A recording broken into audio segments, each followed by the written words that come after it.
স্বাগত জানাচ্ছি খাতুনগঞ্জ থেকে মরছিলেন, সাথে আছে আমি শামীম জাহিদি। আজ থেকে দেশের 64 জেলায় একযোগে শুরু হয়েছে আয়কর মেলা, চলবে আগামী 22 সেপ্টেম্বর পর্যন্ত। আজ আমাদের আলোচনার বিষয় আয়কর মেলা। এই নিয়ে কথা বলতে আমার সাথে স্টুডিওতে রয়েছেন জাতীয় রাজস্ব বোর্ডের তথ্য ও ব্যবস্থাপনা বিভাগের সদস্য ডক্টর মাহবুর রহমান এবং ইউনাইটেড ন্যাশনাল ইউনিভার্সিটির অর্থনীতি অধ্যাপক ডক্টর AK এনামুল হক। তবে মূল আলোচনা যাওয়ার আগে দেখেন একটি প্রতিবেদন। সরকারের শেষ সময় চলছে, তাই ঘুরে ফিরে নিজেদের সাফল্যের কথাই তুলে ধরছেন মন্ত্রীরা। এর মধ্যে অর্থনৈতিক উন্নয়নের সাফল্যে বেশি তুলে ধরা হচ্ছে। এসবের ধারাবাহিকতায় অর্থমন্ত্রী বলছেন, গেল 5 বছরের কর আদায়ের সাফল্যের কথা। 5 বছরে আমাদের আদায় 220 করেছে। এইরকম প্রবৃদ্ধি এর আগে 15-20 বছর 30 বছরে হয়। এবং সবচেয়ে বেশি যে প্রচেষ্টা আমরা নিয়েছি সেটি হচ্ছে যে জনগণ এই করটা আদায় করে তাদের সঙ্গে যে ক্লায়েন্টের সম্পর্ক সেটাকে উন্নত করার জন্য আমরা চেষ্টা করেছি। অতিরিক্ত আদায় নয়, আওতা বাড়িয়ে আগামী দিনে কর আদায় বাড়ানোর কথা জানান এনবিআর চেয়ারম্যান। আপনারা দেখেছেন চলতি বছরের বাজেটে আয়কর খাতে বেশ কিছু পরিবর্তন আনা হয়েছে। এলাকা ভিত্তিক কর করা হয়েছে, প্রগ্রেসিভ ট্যাক্সেশনের কনসেপ্ট আনা হয়েছে, যেসব খাতকে উৎসাহিত করা উচিত সেখানে করা হয়েছে, যেমন আবাসন খাত। এমনকি স্টক এক্সচেঞ্জের খাতেও আমরা বেশ কিছু প্রণোদনামূলক সুবিধা দিয়েছি। আসলে ব্যবসায়ীরা জানান, শান্তিপূর্ণভাবে ব্যবসা করতে পারলে ব্যবসায়ীরা অর্থনীতিকে আরও এগিয়ে নেবে। জাতীয় কর দিবস উপলক্ষে সর্বোচ্চ করদাতা 219 জন ও দীর্ঘমেয়াদী 144 জন করদাতাকে সম্মাননা দেওয়া হয়েছে। আয়কর দিবস উপলক্ষে আয়কর শোভাযাত্রার আয়োজন করে জাতীয় রাজস্ব বোর্ড। শোভাযাত্রায় নেতৃত্ব দেন জাতীয় রাজস্ব বোর্ডের chairman Golam Hossain. Jimmy Amir, independent news, Dhaka. দেখলাম প্রতিবেদনটি আমরা। Doctor Mahbur Rahman, doctor AK Enamul Haque, আপনাদেরকে স্বাগত জানাচ্ছি এই অনুষ্ঠানে। ডক্টর রহমান, প্রথম প্রশ্ন আপনার কাছেই। এবছরের মেলায় আপনারা কত টাকার আয়কর সংগ্রহ করবেন বলে আপনারা একটা নিজস্ব লক্ষ্যমাত্রা নির্ধারণ করেছেন? ধন্যবাদ। আমাদের গত বছর মেলায় মোট আদায় হয়েছিল 834 কোটি টাকার মতো। এবছর আমাদের টার্গেট 1000 কোটি টাকা ছাড়িয়ে যাওয়ার। আমরা আশা করছি যে এবছর মেলাগুলির থেকে 1100 কোটি টাকার মতো আদায় হবে। এইটা যেটা মেলার যে মূল উদ্দেশ্য, যে যারা করদাতা বা যারা সম্ভাব্য করদাতা আছে তাদেরকে এক ধরনের উদ্বুদ্ধ করা, এবং এখানে বড় একটা বিষয় হয়ে থাকে যে আমাদের দেশে অভিযোগ থাকে, বলা হয়ে থাকে যে আমাদের দেশে যে যারা কর দিতে যেয়ে মানুষ হয়রানির শিকার হয়। আপনি কি সেটা একমত কিনা, বা আসলে আপনার বক্তব্য? আমি 100% একমত এটা বলবো না, কারণ 100% না, কিছুটা একেবারে সরকারি একটা প্রতিষ্ঠান সম্পর্কে কোনো কমপ্লেন নেই এমন কথা আমি বলবো না। আচ্ছা। কিন্তু আমাদের দেশে আমি একটা স্ট্যাটিস্টিক্স দিই, আমাদের এখানে যারা রিটার্ন সাবমিট করেন, অর্থাৎ এক্সিস্টিং করদাতা যারা, তাদের মধ্যে 99% করদাতা কিন্তু নিজের কর নিজে ডিটারমাইন করেন, নিজের অ্যাসেসমেন্ট নিজে করে ইউনিভার্সাল সেলফ অ্যাসেসমেন্ট সিস্টেমে তাদের রিটার্ন দাখিল করেন। সুতরাং এই ক্ষেত্রে ঠিক হয়রানির খুব সুযোগ কিন্তু আছে বলে আমার মনে হয় না। আচ্ছা, ধন্যবাদ ডক্টর রহমান। আমি আপনাদের ফিরে আসবো। ডক্টর হক, আপনার কাছে প্রশ্ন, যেটা আমাদের প্রায় বলা হয়ে থাকে যে মানুষজন, তারা গভর্নমেন্ট যারা ট্যাক্স অফিসার আছেন তাদের কাছ থেকে বন্ধুত্বসুলভ ব্যবহার পান না, বা তাদের প্রসিডিউরটা এত জটিল যে তারা ট্যাক্স দিতে উৎসাহ বোধ করেন না। আপনার কি মনে হয়? মানে এটা আজকে কর মেলাতেও আমি দেখলাম এটা আলোচনা হয়েছে। হ্যাঁ।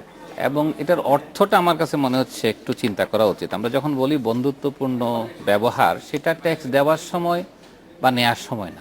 এখানে আমার মনে হয়, আমি মনে করি সরকারের উচিত হবে আরেকটু চিন্তা করা যে কিভাবে একটা পদ্ধতিগত বন্ধুত্ব ব্যবস্থা করা যায়। এরকম বলছি, এরকম আপনি যখন আমি ট্যাক্স রিটার্ন দাখিল করলাম, যেমন এখনকার আইনে আসছে, সেটা হচ্ছে 5 বছরের মধ্যে, অনেকে আমরা আইনটা জানি না যে 5 বছরের মধ্যে যদি এটাকে চ্যালেঞ্জ না করে তাহলে এরপরে চ্যালেঞ্জ করার কথা না। মাহবুর রহমান আমার চেয়ে ভালো বলতে পারবেন, কিন্তু আমি যেটা বুঝতে পারছিলাম সেটা হচ্ছে এই। এখন এটা অনেকে জানি না, এবং এই ক্ষেত্রে আরও একটা নিয়ম আছে, যে নিয়মটা আমার মনে একটু ট্রান্সপারেন্ট করা উচিত। সেটা হচ্ছে 10% ট্যাক্স দাতা যারা সেলফ অ্যাসেসমেন্টে যাচ্ছেন আচ্ছা তাদের 10%কে দৈব চয়নে ঠিক করা হয় যে এই 10%কে আমরা রিঅ্যাসেস করি। রাইট সারা পৃথিবীতে এই ধরনের নিয়ম খুবই আছে। স্বাভাবিক। হ্যাঁ, কিন্তু আমরা যদি রেশিওগুলো দেখি গত কয়েক বছরের, তখন দেখব এই যে দৈব চয়নের নাম্বারটা এগুলো 10%-এর বেশি। তার মানে প্রসিজিওরে আরো একটু টাইটার করা উচিত, মানুষকে প্রসিজিওরটা পরিষ্কারভাবে বলে দেওয়া উচিত যে এই হচ্ছে রুল, আপনি ট্যাক্স দাখিল করলে আপনার পেছনে এনবিআর আসবে না, সেলফ অ্যাসেসমেন্টে যারা যাচ্ছেন রাইট 10%, এবং 10% মেটিকুলাসলি এনবিআর এর এটা মানা উচিত। এবং এই যে 10% কিভাবে সিলেক্টেড হলো, সম্ভব হলে আগামী কয়েক বছর এটাকে আরো স্পষ্ট করা উচিত মানুষের কাছে যে আমি যখন ট্যাক্স দেব তখন হয়রানি বলতে রিটার্নের উপরে আমাকে কেউ যদি চ্যালেঞ্জ করে কতটুকু চ্যালেঞ্জ করতে পারবে, এই কথাগুলো যদি পরিষ্কার থাকে, মেলার উদ্দেশ্য তাই হওয়া উচিত। মেলাতে আসলে শুধু যে নতুন ট্যাক্স আদায় না, এই জিনিসগুলোকে পরিষ্কার করা উচিত যতটুকু সম্ভব। তাহলে কালকেও দেখুন এনবিআর এর চেয়ারম্যান বলছেন যে আমরা 60 লক্ষ করদাতা আশা থাকার কথা এদেশে, সেখানে এখন 10.5 লক্ষ করদাতা গত বছর ট্যাক্স দিয়েছেন। তো সেই এই নাম্বারটাই যে 50 লক্ষ বাদ পড়ে যাচ্ছে ইভেন এনবিআর এর হিসাবে, আমার মনে হয় প্রধান কাজ হবে এদেরকে উদ্বুদ্ধ করা এই সেন্সে যে আসলে হয়রানির বিষয় না, আমরা আইনগুলোকে আরো সহজ করছি এবং আরো ট্রান্সপারেন্ট স্বচ্ছ করে দিচ্ছি। এটাই হওয়া উচিত অ্যাপ্রোচটা। অনেকে জানে না, এটাও সত্য। আচ্ছা ধন্যবাদ, আপনার কাছে ফিরে আসবো। রহমান, আপনার কাছে প্রশ্ন সেটা হচ্ছে যে এই বছর ই রেজিস্ট্রেশন নতুন করে করতে হবে ট্যাক্স যাদের টিন আছে, যাদের ট্যাক্স আইডেন্টিফিকেশন নম্বর, এই ক্ষেত্রে মেলা থেকে কি আপনারা কি ধরনের সহায়তা করছেন? আমরা নতুন করদাতাদের জন্য রেজিস্ট্রেশনের সিস্টেম রেখেছি। অর্থাৎ একজন করদাতা, নতুন সম্ভাব্য করদাতা, উনি মেলায় এলে কিন্তু আমরা তার রেজিস্ট্রেশনটা করে দেব এবং নতুন ইটিএন অর্থাৎ তাকে একটা টিআইএন দেব। এছাড়া যারা পুরাতন করদাতা আছেন, আপনারা জানেন আমরা আগে টিআইএনটি ছিল 10 ডিজিটের, এখন আমরা কিন্তু এটা 12 ডিজিটে কনভার্ট করেছি এবং এই টিআইএনটি কিন্তু ন্যাশনাল আইডির সাথে লিঙ্ক আপ করা, অর্থাৎ ভোটার আইডি কার্ডের সাথে লিঙ্ক আপ করা। এখানে যারা পুরাতন করদাতা তাদেরকেও কিন্তু আমরা রেজিস্ট্রেশনের ব্যবস্থা রেখেছি।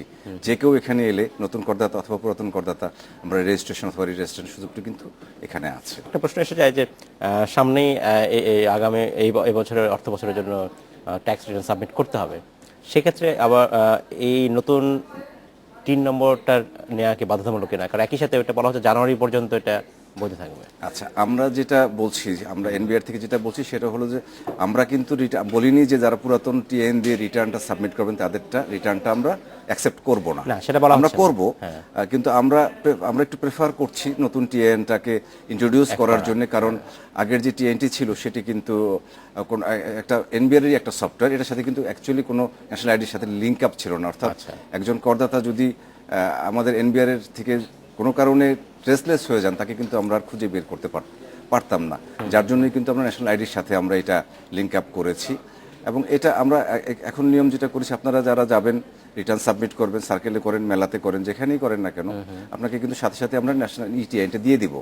যদি কোনো কারণে ন্যাশনাল সার্ভার ফেল করে, সেক্ষেত্রে আমরা আপনাকে মেলিং অ্যাড্রেস অথবা টেলিফোন আমরা নাম্বারটা দিয়ে দেবো, কিন্তু আমরা এটা অ্যাকসেপ্ট করবো। আমরা এটা তো অ্যাকসেপ্ট করবো না, এই কথা না, এই কথা আমি বলছি না, আমি বলছি যে একই সাথে নেওয়া হচ্ছে কিন্তু আবার বলা হচ্ছে যে ডিসেম্বর 30 পর্যন্ত বৈধ থাকবে এটা। তাহলে এইভাবে বলা উচিত না যে যারা পুরাতন আছেন তারাও নতুন টিআই নিয়ে ফেলেন, না হলে তো আবার একই কাজ করতে হবে? না, আমরা কিন্তু কেন করছেন? আমরা কিন্তু পুরো টিআইএনটা যে ডাটাবেসটা ছিল আমাদের, সেটা আমরা ক্লিন করেছি। ক্লিন করে আমরা এক্সিস্টিং প্রায় 18 লাখের মতো, 17 লাখ সামথিং আমাদের নতুন মানে পুরাতন করদাতা আমরা পেয়েছি। এর মধ্যে রিটার্ন সাবমিট করে হার্ডলি ধরেন 12 লাখ। তো এই 12 লাখ রিটার্ন আমরা কিন্তু রেজিস্ট্রেশন করার জন্য একটা সময় লাগবে। এটা যদি আমাদের করদাতারা নিজেরা করেন অনেকটা তাড়াতাড়ি হয়ে যাবে। এটা একটা টার্গেট আমরা ফিক্স করেছি যে ডিসেম্বরের মধ্যে আমরা শেষ করব। নতুন টিআইএনটা আমরা সমস্ত পুরাতন করদাতাদেরকে এই ইটিআইএনের অন্তর্ভুক্ত করে নেব। এর মানে এই না যে রিটার্ন নেব না আমরা। আচ্ছা, ধন্যবাদ জানান রহমান। আমাদের সময় হয়েছে বিরতিতে যাবার, ফিরে এসে আমরা আবার কথা বলবো এখান থেকে। সময় হলে একটু বিরতিতে যাবার, ফিরছি শীঘ্রই, সাথেই থাকবেন।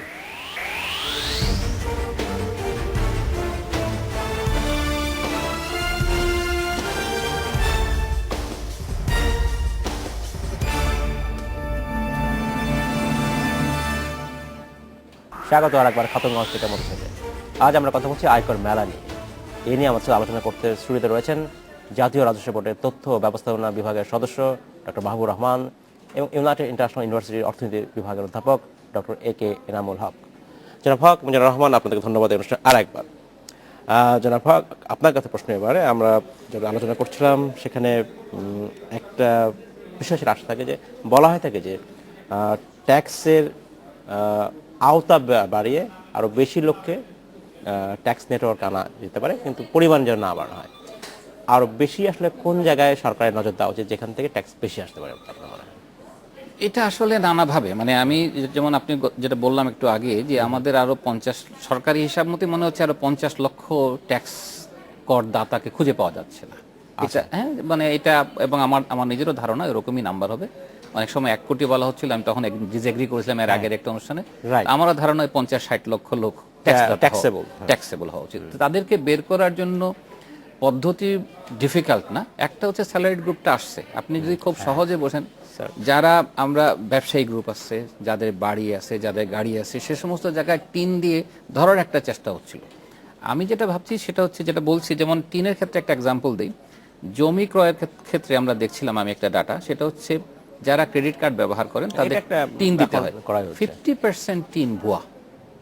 যাদের জমি ক্রয় করে, আমরা আশা করি এই ভুয়া টিন আর থাকবে না, যদি যেহেতু নতুন ইলেকট্রনিক রেজিস্ট্রেশন শুরু হচ্ছে। এটা আসলে চিন্তা করা উচিত, 1 নাম্বার। আর 2 নাম্বার হচ্ছে যে আপনি আসলে এই জায়গায় ইন্সপেকশন বাড়ানো উচিত, যে হ্যাঁ আমি যেখানে দেখছি যে ট্যাক্স ভিজিবল ট্যাক্স পেয়ার আছে সেটা বের করা উচিত।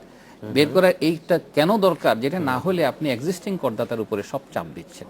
আমরা চাপটা দিচ্ছি আসলে এই যারা কর দিচ্ছে তাদের উপরে। হ্যাঁ, এবারে দেখেন, এবারে যদি কর হিসাব করেন আমাদের দেশে, সহজ একটা নাম্বার, প্রথম 10 জন করদাতা যারা আছে, সর্বোচ্চ করদাতা গতকালকে মেলাতে, তাদের মধ্যে কিন্তু আমাদের অনেক বড় বড় যারা সবাই পরিচিত নাম নাই। So, আপনি বুঝতে পারছেন যে আসলে অনেক করদাতা পড়ে আছে। ধন্যবাদ ডক্টর হক, আপনার কাছে ফিরে আসবো। আমি আমাদের দর্শকের একজন প্রশ্ন নিয়ে নেই। নাসির, উনি একটা প্রশ্ন পাঠিয়েছেন। ঢাকা 3 নম্বর উনি নিয়েছেন, উনি কুমিল্লাতে সেই বিষয়ে রিটার্ন দিতে পারবেন কিনা। ডক্টর রহমান, আপনার কাছে এই প্রশ্ন। ধন্যবাদ। এটি প্রতি সব করদাতারই কিন্তু একটি নির্দিষ্ট জুরিসডিকশন আছে। Right. ঢাকার যে টিআইএনটি, যে করদাতা ঢাকা থেকে টিআইএনটি নিয়েছেন, উনি কিন্তু ঢাকার একটি সার্কেলের অন্তর্ভুক্ত করদাতা।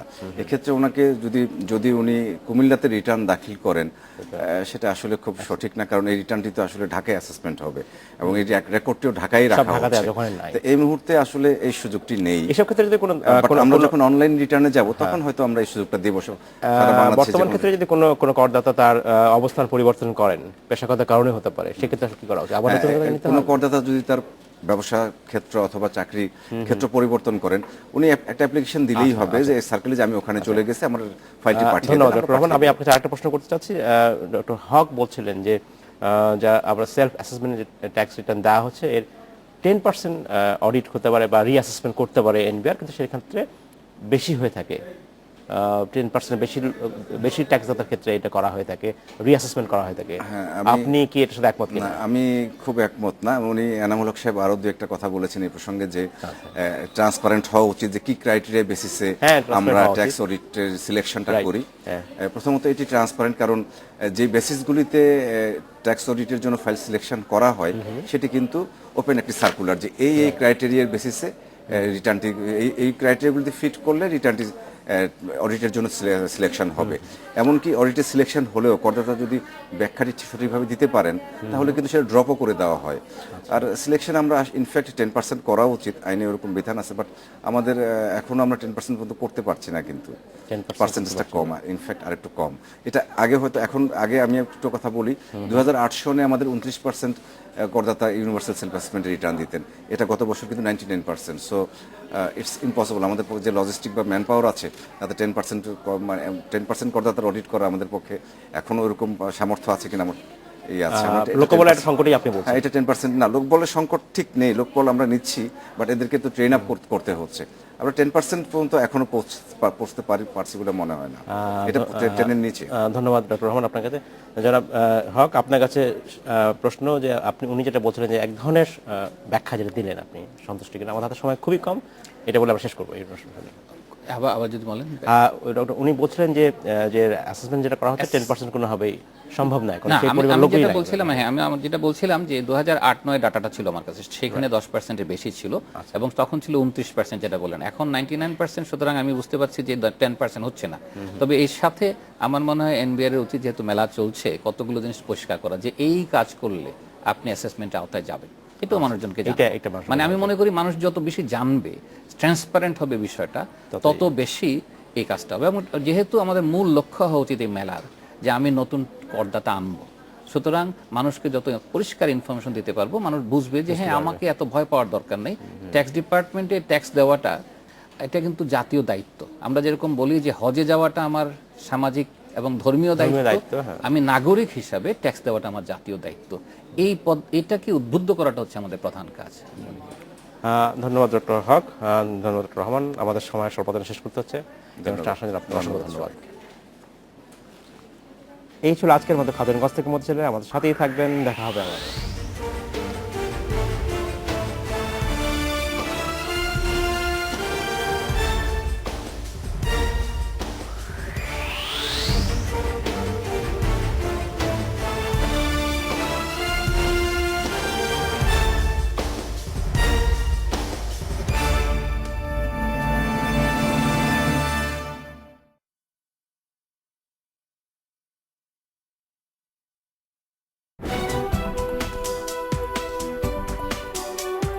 খাতুনগঞ্জ থেকে মতিঝিল, সৌজন্যে অগ্রণী ব্যাংক লিমিটেড।